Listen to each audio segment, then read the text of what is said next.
Okay, turn to page 21. One page back. Page 21 is the enrollment form.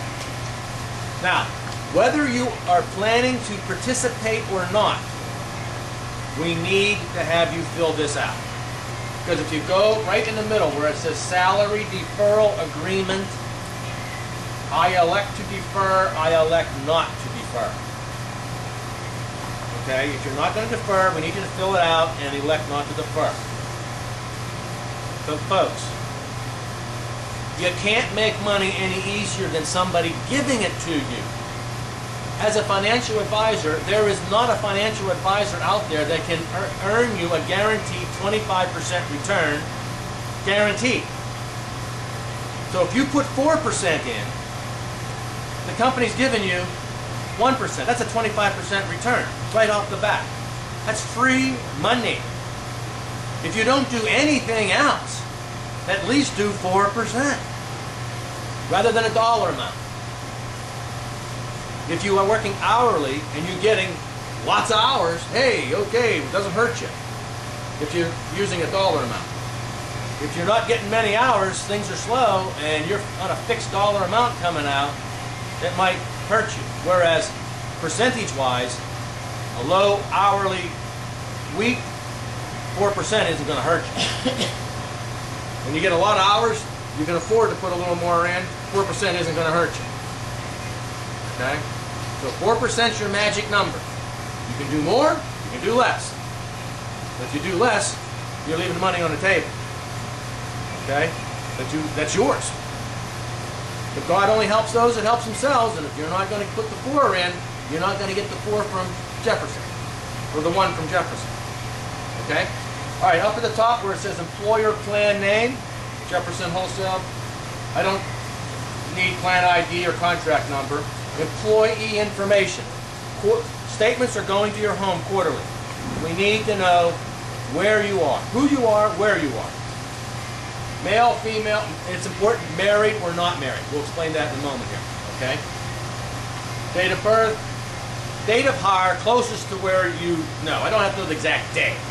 But if you got a close month and year, fine, okay? It's not critical that it be the exact date. We're going to get that from somebody anyway, so. Social Security number. Facility location. Please put Clearfield in there, because we got Clarion on the other side. It helps us to decide, determine who's who and what's what. Okay? I've explained the salary deferral agreement. I'll answer anything if you have on that, if you do.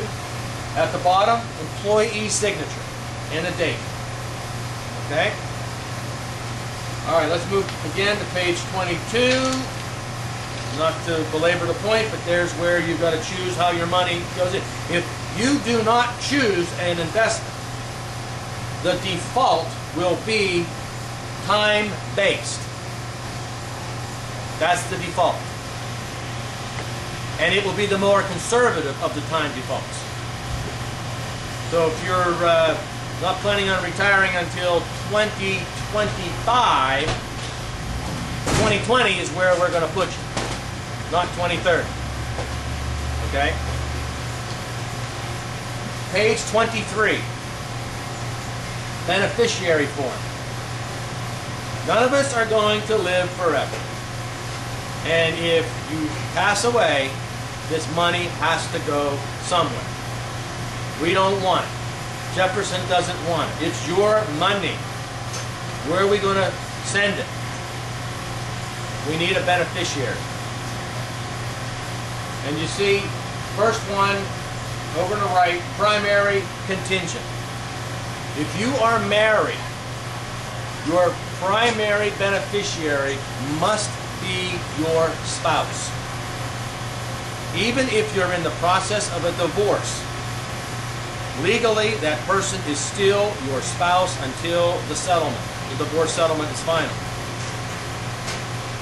You must name your spouse as your primary, unless on page 24 there is a spousal consent form that if you're a good negotiator and you can get your spouse to sign off in a divorce that they don't want your money, they must sign and you must get it notarized.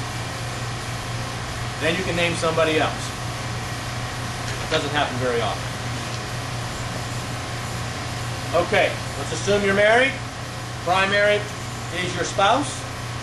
Under that, you see the next, it says primary contingent. Most have children. Children is where the second, usually after spouse.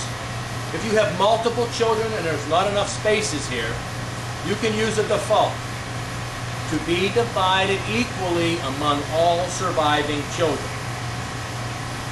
They'll all get them, okay, if your spouse predeceases you, okay? If you are not married, you can name anybody. I caution you on girlfriends, boyfriends, okay? Keep it a family member, because you can change beneficiaries at any time. Okay? Mother, father, brother, sister, nieces, nephews, whatever. That's usually preferred if you're not married. Or a charity. You can name a charity also. Okay?